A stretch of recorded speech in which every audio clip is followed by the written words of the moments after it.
Selamat datang pada sesi 5 tingkat agen kecerdasan artifisial, dari otomatisasi menuju otonomi. Sebelumnya kita melihat bahwa pasar agen kecerdasan artifisial tumbuh sangat cepat, dengan ratusan pemasok yang menawarkan solusi dengan rentang kemampuan yang sangat beragam. Keadaan itu menimbulkan satu persoalan mendasar, bagaimana kita memaknai perbedaan di antara sistem-sistem tersebut, dan bagaimana kita membedakan perkakas otomatisasi yang sederhana dari agen yang benar-benar otonom. Sesi ini menjawab persoalan tersebut dengan sebuah kerangka menyeluruh untuk memahami tahapan kemampuan agen, mulai dari sekadar mengikuti aturan sampai otonomi yang canggih. Tangga level 0 sampai level 5 yang tampak pada layar inilah peta perjalanan kita hari ini. Satu pesan yang saya minta Anda pegang sejak awal, tingkat yang lebih tinggi tidak dengan sendirinya lebih baik. Tujuan kita bukan otonomi maksimal, melainkan keseimbangan yang tepat antara kemandirian dan kendali untuk setiap penerapan. Dalam beberapa menit ke depan, Anda akan memperoleh dua alat analisis, yaitu kerangka SPAR dan kerangka progresi agentik AI. Sesi ini memiliki 4 capaian pembelajaran. Pertama, Anda mampu menjelaskan kerangka SPAR, yaitu Sense, Plan, Act, dan Reflect. Kedua, Anda mampu membedakan level 0 sampai level 5 berdasarkan kemampuan dan derajat kendali. Ketiga, Anda mampu mengevaluasi klaim pemasok dan menakar kebutuhan otonomi yang sesungguhnya. Keempat, Anda mampu memilih tingkat agen yang selaras dengan risiko kasus penggunaan. Mengapa keempatnya penting? Karena buku ini menegaskan bahwa memahami tingkatan agen bukan latihan akademi semata. Kerangka tersebut membantu organisasi mendeteksi klaim kemampuan yang dibesar-besarkan, mengambil keputusan integrasi yang terinformasi, memperlancar komunikasi antara tim teknis dan pengguna akhir, serta menyediakan peta jalan strategi kecerdasan artifisial yang menembus kegaduhan pemasaran. Perhatikan bahwa capaian keempat, yaitu memilih, merupakan puncak sesi ini. Sasaran kelas kita adalah kecakapan memilih tingkat yang tepat, bukan mengejar tingkat tertinggi. Berikut alur perjalanan kita selama beberapa menit ke depan. Menit pertama kita membahas pemetaan kemampuan. Menit berikutnya untuk kerangka SPAR. Menit setelahnya kita bedah level 0 sampai level 5. Menit berikutnya kita pakai untuk latihan memilih tingkat pada kasus bisnis, dan menit terakhir untuk refleksi penutup. Urutan ini mengikuti alur penalaran buku. Bab 2 berangkat dari masalah yang sangat praktis. Pemimpin bisnis sering langsung melakukan penerapan tanpa lebih dahulu memahami apa yang dapat dan tidak dapat dikerjakan oleh rekan kerja digitalnya. Penulis mengibaratkan hal itu seperti bekerja dengan kolega baru tanpa mengenali keterampilan, pengalaman, dan gaya kerjanya, dan itu adalah resep bagi ekspektasi yang tidak selaras serta peluang yang terlewat. Karena itu kita bergerak dari pemetaan kemampuan, ke kerangka SPAR sebagai bahasa analisis, lalu ke kerangka progresi sebagai alat penilaian, dan berakhir pada keputusan bisnis. Sambil mengikuti sesi, silakan pikirkan satu kasus penggunaan di tempat kerja Anda yang ingin Anda nilai hari ini. Mari kita mulai dari masalahnya. Satu label yang sama, yaitu Agent AI, hari ini dipakai untuk 3 hal yang sangat berbeda.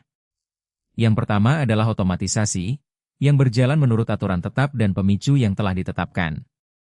Yang kedua adalah alur kerja agentik, yang menyertakan penalaran dan penggunaan perkakas secara bertahap. Yang ketiga adalah sistem otonom, yang mampu beradaptasi dan belajar dalam domainnya. Penulis buku menemukan bahwa tidak ada konsensus industri mengenai apa sebenarnya yang disebut agen. Akibatnya, ketika seorang pemasok menyatakan solusinya menggunakan agen kecerdasan artifisial, pemimpin bisnis kesulitan menilai apa yang sesungguhnya dijanjikan, sulit membandingkan antar sistem, dan sulit menetapkan tingkat kemampuan yang benar-benar mereka perlukan.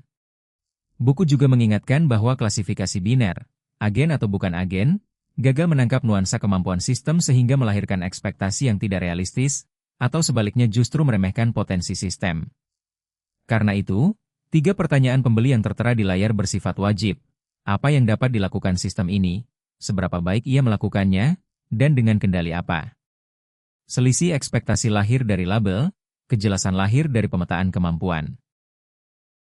Cara paling mudah memahami pemetaan kemampuan adalah dengan memperlakukan agen seperti kolega baru.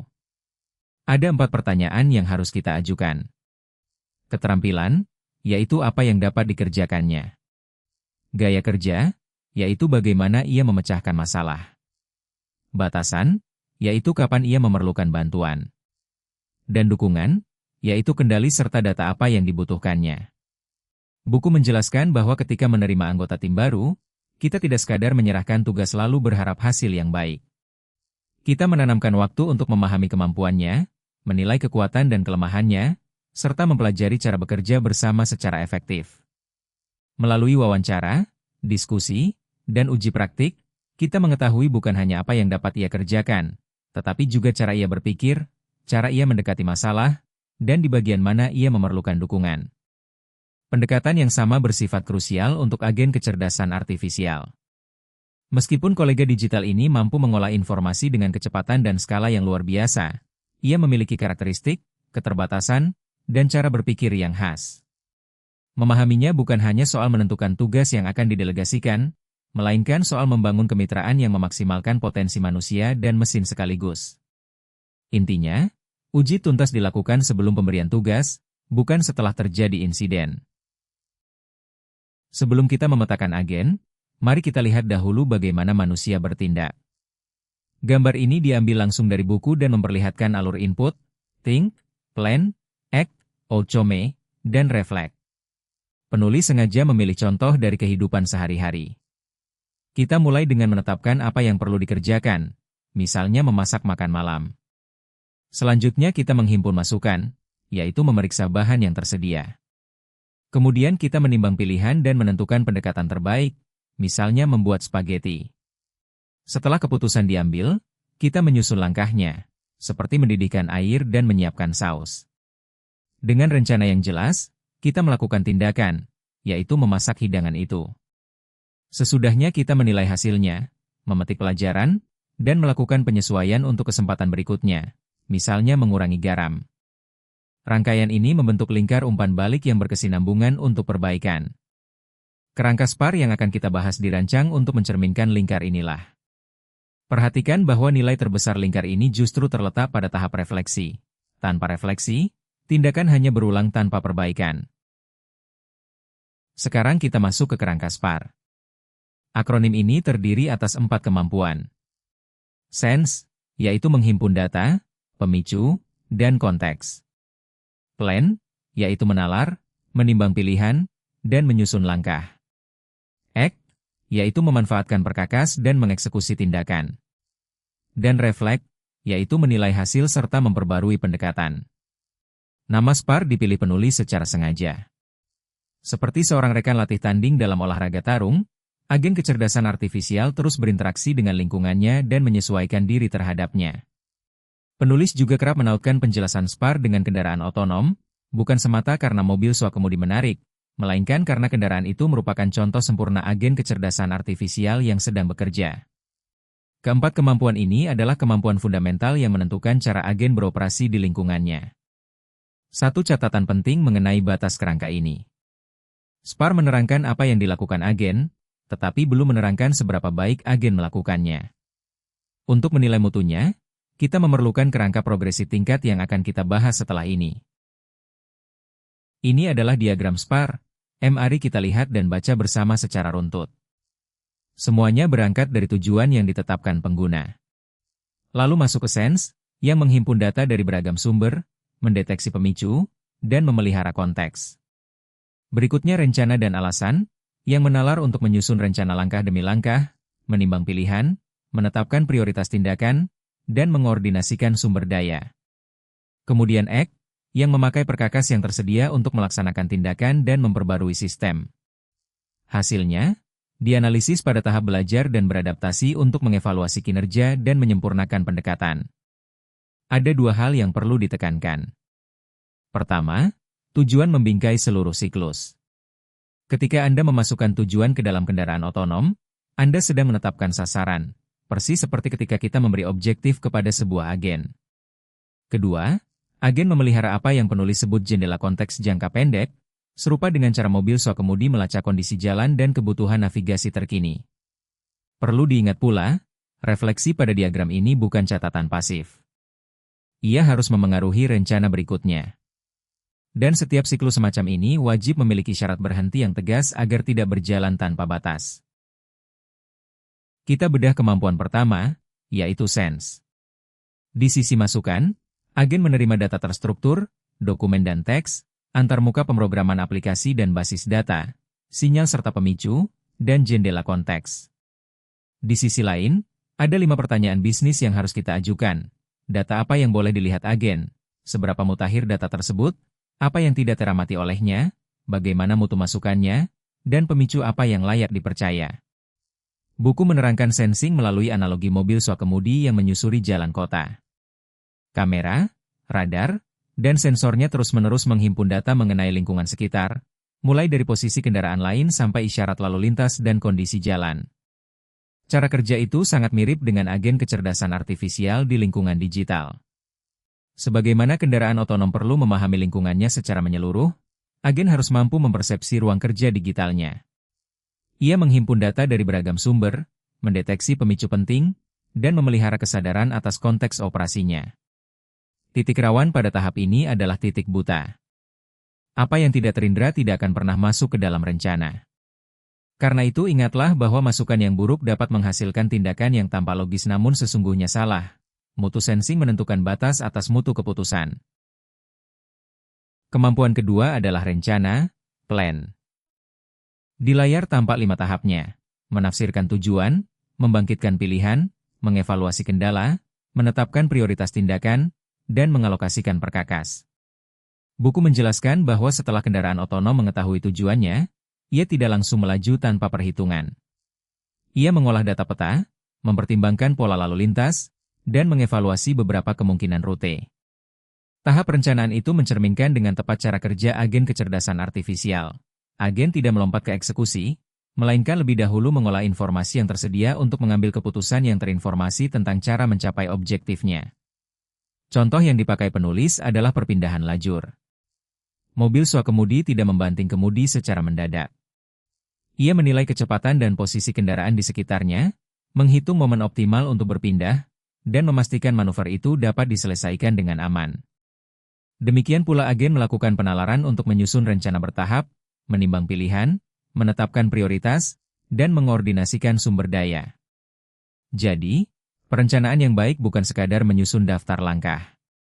Ia memperhitungkan konteks, risiko, dan sumber daya, serta menetapkan di titik mana persetujuan manusia diperlukan sebelum rencana dieksekusi. Kemampuan ketiga adalah act, dan disinilah taruhannya menjadi nyata. Agen menjangkau perkakas yang sungguh-sungguh berdampak, mengirim surel, memperbarui sistem manajemen hubungan pelanggan, mengeksekusi pembayaran, dan mengubah berkas. Karena itu di bagian bawah slide tertera 4 syarat wajib, yaitu batas izin, pemantauan, jejak audit, dan jalur perbaikan. Buku menegaskan bahwa justru kemampuan mengambil tindakan konkretlah yang membedakan kendaraan otonom dan agen kecerdasan artifisial dari sistem analitis biasa. Ketika mobil swakemudi melakukan perputaran, ia mengordinasikan beberapa sistem sekaligus, yaitu kemudi, akselerasi, dan pengereman, dalam urutan yang presisi. Serupa dengan itu, agen memakai perkakas yang tersedia untuk melaksanakan tindakan di lingkungannya, baik mengirim komunikasi, memperbarui sistem, maupun mengelola sumber daya digital.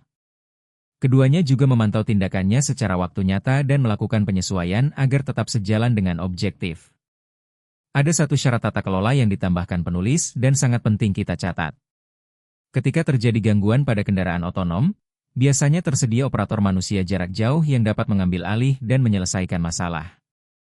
Demikian pula ketika agen mengambil tindakan, harus ada jalur yang jelas bagi manusia untuk meninjau tindakan tersebut dan melakukan langkah perbaikan bila diperlukan. Setiap penambahan perkakas memperbesar kemampuan, sekaligus memperbesar risiko. Kemampuan terakhir dalam SPAR adalah mencerminkan, refleks, dan di layar terdapat 5 langkahnya. Mengamati, apa yang terjadi.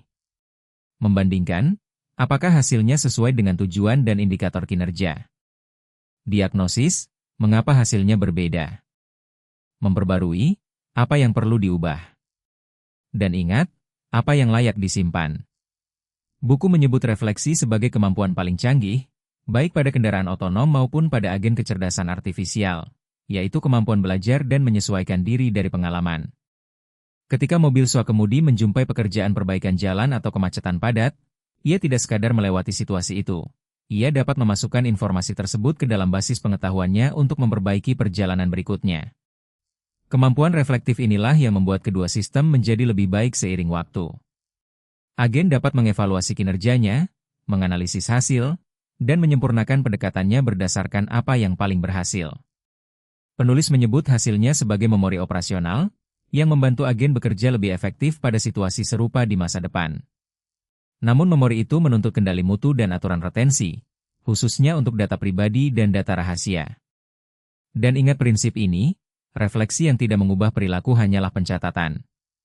Nilainya baru muncul ketika hasil evaluasi benar-benar memperbarui rencana berikutnya. Setelah membahas keempat kemampuan satu persatu, kita satukan kembali dalam satu lingkar yang mengelilingi tujuan, dan bermuara pada gagasan sistem yang berorientasi tujuan. Buku menerangkan bahwa kekuatan mobil swakemudi maupun agen kecerdasan artifisial terletak pada cara keempat kemampuan itu bekerja bersama dalam siklus yang berkesinambungan. Setiap kemampuan memberi masukan bagi kemampuan lainnya dan saling menguatkan, sehingga terbentuk sistem terpadu yang mampu mengejar tujuan rumit dengan kecanggihan yang meningkat. Sensor kendaraan menginformasikan perencanaannya, perencanaan mengarahkan tindakannya, tindakan menghasilkan pengalaman yang darinya sistem belajar, dan semuanya tetap terarah pada objektif akhir, yaitu transportasi yang aman dan efisien. Penulis menyebut pendekatan terpadu ini sebagai pergeseran fundamental dari otomatisasi tradisional. Alih-alih menjalankan instruksi kaku yang telah ditetapkan sebelumnya, kedua sistem berinteraksi secara aktif dengan lingkungannya, mengambil keputusan, melakukan tindakan, dan belajar dari hasil. Keduanya tidak sekadar mengeksekusi perintah, melainkan bekerja menuju objektif dengan derajat kemandirian tertentu. Konsekuensi praktisnya penting. Komponen yang paling lemah akan menentukan kinerja seluruh sistem. Karena itu penilaian harus dilakukan atas keempat kemampuan sekaligus, bukan hanya pada satu kemampuan yang paling menonjol. Sampai di sini muncul pertanyaan yang sering kita dengar, apakah sistem ini agen atau bukan agen? Buku menyatakan bahwa pertanyaan tersebut terlalu sempit. Melalui pekerjaan konsultasi dan penelitiannya, penulis tidak menemukan konsensus industri mengenai definisi agen. Karena itu mereka menganjurkan kerangka progresi yang mencerminkan sifat evolusioner kemampuan kecerdasan artifisial. Klasifikasi biner dinilai bermasalah karena gagal menangkap nuansa kemampuan antar sistem, sering melahirkan ekspektasi yang tidak realistis atau justru meremehkan potensi sistem, dan tidak selaras dengan sifat pengembangan kecerdasan artifisial yang bertahap di lapangan. Penulis juga menanggapi pandangan yang membatasi istilah agen hanya pada sistem paling canggih, yaitu yang mampu bertindak, belajar, dan beradaptasi. Pandangan itu dinilai membatasi dan menyesatkan, sebab sama saja dengan menyatakan bahwa sebuah mobil bukanlah mobil kecuali sepenuhnya otonom. Kemajuan dibangun secara bertahap. Definisi yang terlalu sempit membuat kita kehilangan peluang yang sudah tersedia hari ini dari agen fondasional yang telah memberi dampak nyata. Jadi pertanyaan yang lebih berguna adalah seperti yang tertulis di layar. Seberapa efektif sistem ini dapat bertindak hari ini, dan apa langkah berikutnya? Untuk membuat skala otonomi terasa intuitif, buku memakai analogi kendaraan. Level 0 adalah berkendara manual, manusia melakukan segalanya. Level 1 adalah kontrol jelajah, satu fungsi tetap. Level 2 adalah bantuan pengemudi, yang menangani kecepatan dan kemudi tetapi tetap dengan supervisi. Level 3 adalah otonomi di jalan bebas hambatan, mandiri pada kondisi tertentu. Level 4 adalah swakemudi berbatas wilayah, otonom dalam domain terbatas. Dan level 5 secara teoretis mampu beroperasi di mana saja pada segala kondisi. Penulis menjelaskan bahwa setelah menjajaki berbagai kerangka bersama perusahaan yang mereka dampingi, industri otomotif ternyata menawarkan analogi yang paling mudah diterima, baik oleh pemangku kepentingan teknis maupun bisnis. Sebagaimana masyarakat insinyur otomotif menetapkan 6 tingkat otomatisasi berkendara, dari level 0 yang sepenuhnya manual sampai level 5 yang sepenuhnya otonom, jalur progresi serupa dapat kita terapkan pada agen kecerdasan artifisial. Menariknya, penulis mencatat bahwa terlepas dari kemampuan mengesankan kendaraan seperti Tesla, kita pada dasarnya masih beroperasi di level 2 atau 3, yaitu ketika otomatisasi menangani banyak tugas namun tetap memerlukan pengawasan dan intervensi manusia sewaktu-waktu. Pada saat buku dicetak, yaitu Maret 2025, Waymo dan Cruise baru menguji kendaraan otonom level 4 di wilayah terbatas yang dipagari secara geografis untuk layanan transportasi daring di kota seperti Phoenix, San Francisco, dan Los Angeles. Analogi ini sangat berguna untuk menyamakan bahasa, tetapi jangan dipakai untuk menyimpulkan bahwa tingkat tertinggi adalah sasaran wajib. Inilah kerangka progresi secara keseluruhan. Level 0 manual, level 1 berbasis aturan, level 2 otomatisasi cerdas, level 3 alur kerja agen TIK, level 4 semi-otonom, dan level 5 sepenuhnya otonom. Perhatikan 4 sumbu yang tumbuh bersamaan, yaitu kemampuan, otonomi, kompleksitas, dan tata kelola. Buku menjelaskan bahwa meskipun agen sering dibicarakan sebagai sistem yang sepenuhnya otonom, kenyataannya kita berhadapan dengan tingkat kemampuan dan kemandirian yang beragam, yang bergerak pada jalur pengembangan yang jelas. Pada tahap awal terdapat agen yang mampu menjalankan tugas spesifik yang telah ditetapkan, tetapi menuntut pengawasan manusia yang besar, seperti mobil dengan fitur bantuan pengemudi dasar. Semakin jauh menaiki kerangka ini, kita menjumpai agen yang mampu menangani rangkaian tindakan yang lebih rumit dan mengambil sejumlah keputusan mandiri, namun masih memerlukan validasi manusia pada titik-titik kritis, sebanding dengan kendaraan komersial tercanggih saat ini. Pada ujung tertinggi, agen dapat memahami, merencanakan, dan mengeksekusi misi kompleks dengan masukan manusia yang minimal pada domain apapun, dan tingkat ini masih sebagian besar bersifat teoretis. Penulis juga menegaskan bahwa yang krusial bukan hanya kecanggihan tiap kemampuan, melainkan integrasi dan orkestrasi berbagai kemampuan menjadi sistem yang koheren dan berorientasi tujuan. Pesan pokoknya, ketika kemampuan dan otonomi naik, kecanggihan pengawasan dan tata kelola harus naik pada laju yang sama. Kerangka progresi agentic AI, bagian pertama untuk level 0 sampai level 3. Mari kita baca per tingkat. Level 0, operasi manual, disandingkan dengan berkendara manual tanpa bantuan. Manusia mengerjakan seluruh tugas kognitif dan eksekusi dengan perkakas digital dasar seperti lembar sebar dan surel, sehingga kolom SPAR-nya bernilai tidak berlaku. Level 1, otomatisasi berbasis aturan, disandingkan dengan kontrol jelajah dasar. Automasi sederhana mengikuti aturan tetap, misalnya entry data dan sistem otomatisasi proses robotik. Sensingnya berupa pemicu yang telah ditetapkan dan data terstruktur, perencanaannya berupa aturan jika maka dan pohon keputusan, aktingnya berupa tindakan deterministik atas masukan tetap, dan refleksinya tidak mengandung pembelajaran sejati, hanya pencatatan dan pelaporan galat. Level 2, otomatisasi proses cerdas, disandingkan dengan sistem bantuan pengemudi lanjutan yang menangani kecepatan dan kemudi dengan supervisi. Teknologinya menggabungkan pembelajaran mesin, pemrosesan bahasa alami, penglihatan komputer, dan orkestrasi proses. Mencerminkannya masih terbatas pada analitik dasar dan pemantauan kinerja, tanpa kemampuan adaptif. Level 3, alur kerja agen, disandingkan dengan kendaraan yang mampu menyusuri jalan bebas hambatan namun memerlukan pengambil alihan manusia pada situasi rumit. Tingkat ini ditopang model bahasa besar, sistem memori, perkakas pembangkitan konten, dan pembelajaran penguatan dasar. Perhatikan bahwa lompatan kemampuan terbesar terjadi pada peralihan level 2 ke level 3, yaitu ketika penalaran dan kesadaran konteks masuk ke dalam sistem. Level 4, agen semi-otonom, disandingkan dengan mobil swakemudi yang beroperasi otonom pada kondisi tertentu.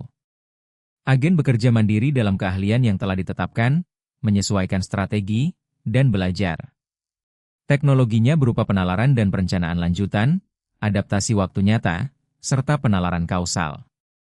Kemampuan SPAR-nya mencakup penginderaan multimodal atas masukan yang beragam, perencanaan berupa strategi dinamis untuk tugas kompleks dan penguraian tujuan, berakting berupa penggunaan perkakas secara otonom disertai pemulihan galat, dan mencerminkan yang mempertahankan konteks antar sesi serta belajar dari pengalaman lampau. Level 5, agen otonom sepenuhnya, disandingkan dengan mobil yang sepenuhnya otonom, mampu berjalan di mana saja pada segala kondisi. Sistem semacam ini akan menangani tugas apapun, belajar lintas domain, dan menyesuaikan diri tanpa intervensi manusia. Sensingnya berupa kesadaran lingkungan yang lengkap dan perumusan tujuan sendiri, dan refleksinya berupa penyempurnaan diri yang berkesinambungan. Namun buku menyebut level 5 sebagai puncak yang masih teoretis, karena menuntut kemampuan di luar kemutahiran saat ini, termasuk rangka kecerdasan superartifisial yang belum tersedia, protokol keselamatan yang tangguh, dan sistem penalaran etis yang rumit untuk menjaga keselarasan dengan nilai manusia. Karena itu, klaim level 4 pun harus dibuktikan dengan bukti kinerja pada domain yang terdefinisi, bukan dengan demonstrasi yang mengesankan. Setelah membaca tabel, mari kita terjemahkan 3 tingkat fondasi ke dalam bahasa bisnis. Pada level 0, operasi manual, manusia mengerjakan seluruh tugas kognitif dan eksekusi tanpa bantuan otomatisasi. Kemampuan yang diperlukan sepenuhnya manusiawi, yaitu berpikir logis, mengambil keputusan, melaksanakan tugas, dan belajar dari pengalaman, sementara teknologinya hanya perkakas digital dasar. Contohnya adalah petugas layanan pelanggan yang menjawab setiap surel secara manual, analis keuangan yang menyusun laporan dengan menghimpun dan menganalisis data sendiri, atau staf sumber daya manusia yang memproses dokumen kepegawaian secara manual. Justru ketidakefisienan pada tingkat inilah, yaitu galat manusia, kelelahan, keterbatasan kecepatan, dan kesulitan penskalaan, yang mendorong lahirnya otomatisasi dasar. Pada level 1, otomatisasi berbasis aturan, skrip dan otomatisasi proses robotik mengikuti aturan yang telah ditetapkan. Contohnya pemrosesan faktur dengan menyalin data dari lembar sebar ke sistem akuntansi, pengisian data pegawai baru ke beberapa sistem sumber daya manusia, dan penanganan surel rutin dengan templat. Buku bahkan mencatat bahwa keterampilan sederhana pada Amazon Echo, Google Home, dan Apple Home POD juga masuk kategori ini. Pada level 2, otomasi cerdas, agen menggabungkan otomatisasi dengan pembelajaran mesin, pemrosesan bahasa alami, dan penglihatan komputer. Ia mampu mengolah data tidak terstruktur, membuat prediksi, dan menangani tugas yang menuntut kemampuan kognitif, tetapi tetap bekerja dalam parameter yang cukup kaku dan memerlukan pengawasan manusia yang signifikan. 4 kemampuan teknisnya adalah visi, bahasa, berpikir dan belajar, serta eksekusi. Perhatikan implikasinya, untuk transaksi bervolume tinggi dengan aturan stabil dan tuntutan jejak audit, level 1 atau level 2 justru lebih tepat daripada level 3. Level 3 adalah titik yang paling banyak kita jumpai di lapangan hari ini. Di sisi kiri tampak kemampuannya, yaitu kesadaran konteks, perencanaan dan penalaran, perangkaian perkakas, tugas bertahap, dan adaptasi jangka pendek. Di sisi kanan ada contoh bisnisnya, yaitu asisten pengenalan pegawai baru, agen perdagangan yang bekerja menurut aturan, dan agen konten multisaluran. Buku menerangkan bahwa agen level 3 mirip kendaraan yang dapat menyusuri jalan bebas hambatan secara mandiri, namun memerlukan pengambil alihan manusia pada situasi rumit. Agen ini mampu membangkitkan konten berupa teks, gambar, dan video, serta memiliki kemampuan tertentu untuk merencanakan tindakan, menalar, dan mengingat. Ia bekerja baik dalam batas dan domain keahlian yang telah ditetapkan, dan mampu menyesuaikan diri terhadap sejumlah variasi lingkungan. Namun ia masih kesulitan menghadapi situasi yang bernuansa, kompleks, atau benar-benar baru, dan juga keputusan yang rumit. Contoh konkret dari buku adalah asisten digital yang mengelola pengenalan pegawai baru dengan mengirimkan dokumen, menjadwalkan pelatihan, menjawab pertanyaan umum, dan menandai permintaan yang tidak lazim untuk ditinjau manusia. Teknologinya menambahkan model bahasa besar untuk perencanaan, penalaran, dan pembangkitan konten, sistem memori dan pembelajaran dasar, khususnya pembelajaran penguatan, serta kemampuan memanipulasi perkakas yang terutama berfokus pada antarmuka digital. Karena itu, batas domain dan mekanisme eskalasi bukan tambahan opsional, melainkan bagian tak terpisahkan dari rancangan agen level 3. Sekarang kita bandingkan 2 tingkat teratas, dan perbedaannya sangat penting. Level 4, semi-otonom, bekerja mandiri dalam keahlian yang telah ditetapkan. Ia mampu menguraikan tujuan, menyusun strategi dinamis, beradaptasi secara waktu nyata, dan belajar dari pengalaman lintas sesi. Buku menyamakannya dengan mobil swakemudi yang dapat beroperasi sepenuhnya otonom pada kondisi tertentu, misalnya cuaca yang baik dan wilayah yang telah dipetakan. Penerapannya mencakup agen riset yang merancang dan menjalankan eksperimen ilmiah kompleks, agen diagnosis medis yang menganalisis data pasien dan merekomendasikan rencana perawatan, serta agen penasihat keuangan yang melacak preferensi pengguna, mengusulkan rencana anggaran, dan menyesuaikan rekomendasi berdasarkan pola pengeluaran. Arsitekturnya memuat penalaran dan perencanaan lanjutan sebagai inti kognitif, mekanisme memori dan pembelajaran untuk adaptasi waktu nyata, serta manipulasi perkakas yang meluas ke antarmuka digital dan fisik, tetapi tetap dalam domain yang terdefinisi. Level 5, sepenuhnya otonom, digambarkan mampu memahami tujuan apapun, menyusun strategi, belajar lintas domain, membangun alur kerjanya sendiri, dan mengambil keputusan rumit secara mandiri, sambil tetap selaras dengan nilai dan objektif manusia.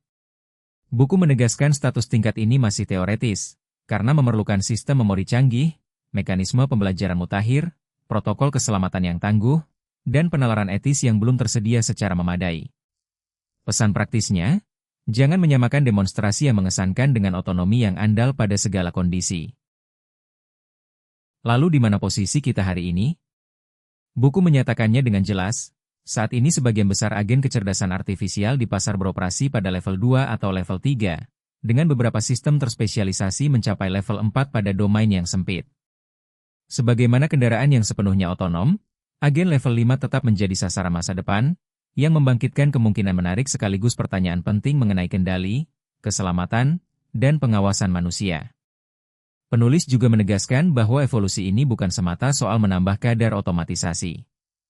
Ini soal mengembangkan sistem yang semakin mampu memahami konteks, belajar dari pengalaman, dan mengambil keputusan mandiri, sambil tetap selaras dengan maksud dan nilai manusia. Setiap tingkat dibangun di atas kemampuan tingkat sebelumnya. Satu catatan waktu perlu saya sampaikan, angka-angka ini merujuk pada kondisi ketika buku dicetak. Karena itu, klaim terbaru tetap harus Anda verifikasi dengan bukti kinerja. Dan bahaya terbesarnya bukan membeli sistem pada tingkat yang rendah, melainkan mengoperasikan sistem seolah-olah tingkatnya lebih tinggi daripada kenyataannya. Gambar asli ini merangkum sesuatu yang menarik. Semakin tinggi tingkat yang Anda capai, semakin sedikit waktu implementasi yang dibutuhkan, semakin sedikit kendali langsung yang Anda miliki, dan semakin sedikit instruksi terperinci yang perlu Anda berikan, sementara kemampuan dan otonominya justru semakin besar. Buku menjelaskan pergeseran ini melalui analogi melatih pegawai baru menangani korespondensi. Pada mulanya kita memberi instruksi terperinci langkah demi langkah. Buka aplikasi surel, tekan tombol pesan baru, masukkan alamat penerima, tulis teks ini.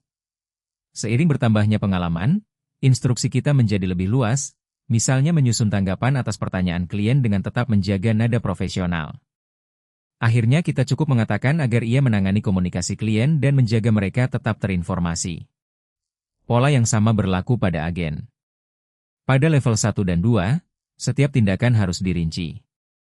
Pada level 3, kita dapat meminta agen menulis dan mengirim surel dengan menyesuaikannya pada konteks penerima. Pada level 4, kita cukup mengarahkan agar seluruh komunikasi klien terkelola dengan baik. Dan pada level 5, yang masih teoretis, kita berpotensi hanya menetapkan tujuan seperti menumbuhkan penjualan melalui kepuasan pelanggan. Buku menambahkan dinamika yang berlawanan dengan intuisi. Agen tingkat tinggi justru dapat lebih cepat digelar karena mampu belajar melalui coba-coba, tetapi ia menuntut sistem pengawasan dan manajemen risiko yang jauh lebih canggih. Sebaliknya, agen tingkat rendah menuntut pemrograman awal yang lebih rinci, namun menawarkan perilaku yang lebih terduga dan pengawasan yang lebih mudah. Pertukaran ini menjadi sangat krusial pada ranah sensitif seperti kesehatan, keuangan, dan kepatuhan hukum. Kita sampai pada prinsip pengambilan keputusannya. Ada 5 penimbang di layar. Prediktabilitas, apakah keluaran harus konsisten? Risiko, seberapa besar dampak tindakan yang salah? Konteks, seberapa dinamis lingkungan operasinya? Pengawasan, apakah manusia mampu meninjau? Dan pembelajaran, apakah diperlukan adaptasi lintas waktu? Buku menceritakan bahwa pada awalnya penulis pun tergoda memilih kemampuan tercanggih yang tersedia. Namun pengalaman mengajarkan sebuah kebenaran mendasar yang kemudian mereka sebut aturan emas, yaitu semakin sederhana semakin baik. Prinsip ini bukan minimalisme teknologis, melainkan pencarian keseimbangan yang tepat antara kemampuan dan kendali pada setiap penerapan.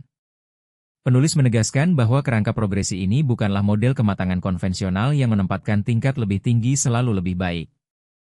Kerangka ini lebih tepat dipandang sebagai katalog jenis agen, yang masing-masing cocok untuk kebutuhan dan konteks tertentu. Sebagaimana banyak pengemudi justru lebih menyukai keterdugaan dan kendali cruise control dasar meskipun berkendara otonom secara teknis dimungkinkan.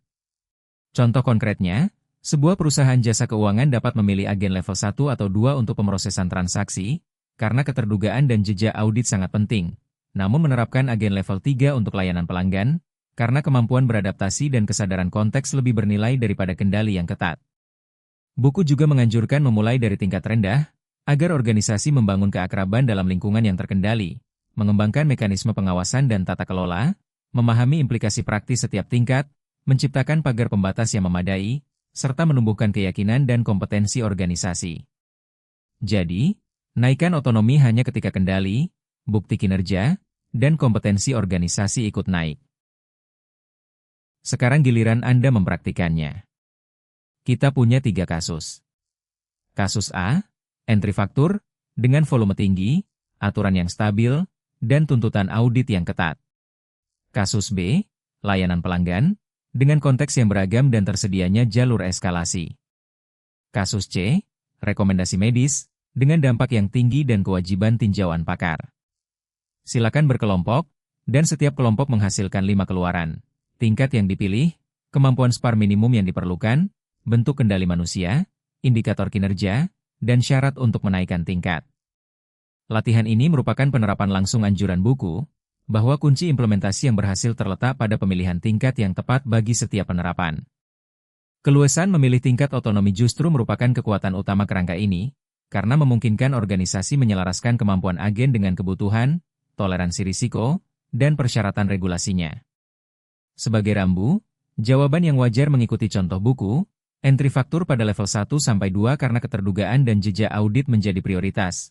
Layanan pelanggan pada level 2-3 karena kesadaran konteks lebih bernilai. Sedangkan rekomendasi medis dapat berada pada level 2-4, tetapi wajib disertai persetujuan pakar. Saya lebih tertarik mendengar penjelasan kendali yang Anda rancang, bukan sekadar angka tingkatnya.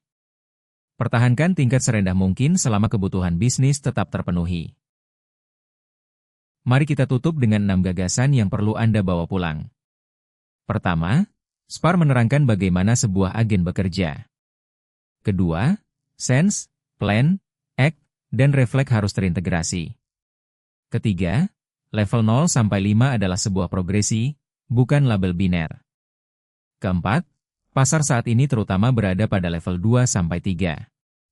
Kelima, otonomi meningkat seiring menurunnya kendali langsung. Dan keenam, pilihlah tingkat paling sederhana yang memenuhi kebutuhan Anda. Bacalah keenamnya sebagai satu alur penalaran bab 2, berangkat dari persoalan klaim pemasok yang tidak seragam, lalu kerangka SPAR sebagai bahasa kemampuan, kemudian kerangka progresi sebagai alat penilaian tingkat, dan bermuara pada aturan emas sebagai kaidah pengambilan keputusan. Pesan penutup dari buku sangat praktis. Mulailah dari agen tingkat rendah, bahkan ketika sasaran akhir Anda adalah sistem yang lebih otonom. Gunakan waktu itu untuk membangun pemahaman, menegakkan kendali yang memadai, dan mengembangkan kapabilitas organisasi yang dibutuhkan agar berhasil dengan agen yang lebih canggih. Kemampuan harus naik bersama kendali dan bukti kinerja, itulah ukuran kematangan yang sesungguhnya. Dan memahami tingkatan saja belum cukup. Bab berikutnya akan membawa kita menelusuri cara berpikir agen kecerdasan artifisial, mencakup kemampuan istimewa sekaligus keterbatasan bawaannya. Sebelum kita akhiri, saya ingin Anda merenungkan satu hal. Di bagian mana organisasi Anda benar-benar membutuhkan otonomi, dan di bagian mana justru membutuhkan keterdugaan? Silakan, saya buka termin tanya jawab.